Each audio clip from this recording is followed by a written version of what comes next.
Churuli SNUP സ്കൂളിൽ എഡ്യൂഫെസ്റ്റ് 2K25 school വാർഷികവും യാത്രയയപ്പ് സമ്മേളനവും നടന്നു. സ്കൂൾ വാർഷികാഘോഷ പരിപാടികൾ SNDP Idukki union secretary Suresh Kottakkakath ഉദ്ഘാടനം ചെയ്തു. ചുരുളി SNUP സ്കൂൾ 46ാമത് വാർഷികാഘോഷവും അധ്യാപക രക്ഷകർത്താ ദിനവും 36 വർഷത്തെ അധ്യാപനത്തിന് ശേഷം സർവീസിൽ നിന്ന് വിരമിക്കുന്ന VS പ്രകാശ് സാറിന്റെ യാത്രയയപ്പ് സമ്മേളനവുമാണ് നടന്നത്. PTA പ്രസിഡന്റ് PG മണിക്കുട്ടൻ പതാക ഉയർത്തി വാർഷികാഘോഷങ്ങൾക്ക് തുടക്കം കുറിച്ചു. തുടർന്ന് നടന്ന വാർഷികാഘോഷ പൊതുസമ്മേളനം SNDP Idukki union secretary Suresh Kottakkakath ഉദ്ഘാടനം ചെയ്തു. രക്ഷകർത്താക്കൾ ബഹുഭൂരിപക്ഷവും ഈ സ്കൂളിലെ പൂർവ്വ വിദ്യാർത്ഥികളാണ്. അവർ ആസ്വദിച്ച നല്ല അനുഭവങ്ങൾ വീണ്ടും അവരുടെ മക്കളെ ഈ സ്കൂളിലേക്ക് എത്തിക്കുവാൻ പ്രേരിപ്പിച്ചിട്ടുണ്ട് എന്ന് ഞാൻ കരുതുന്നു.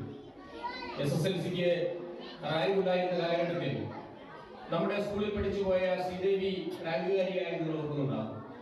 സ്കൂൾ HM ജെയ്മി MD വാർഷിക റിപ്പോർട്ട് അവതരിപ്പിച്ചു. കഞ്ഞിക്കുഴി ഗ്രാമപഞ്ചായത്ത് ആരോഗ്യ വിദ്യാഭ്യാസ standing committee chairman Pradeep MM മുഖ്യപ്രഭാഷണം നടത്തി.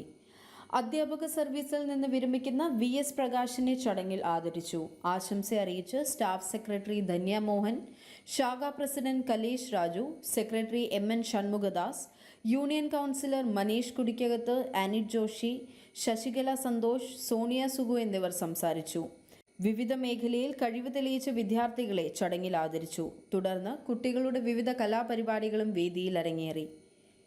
News bureau, Idukki.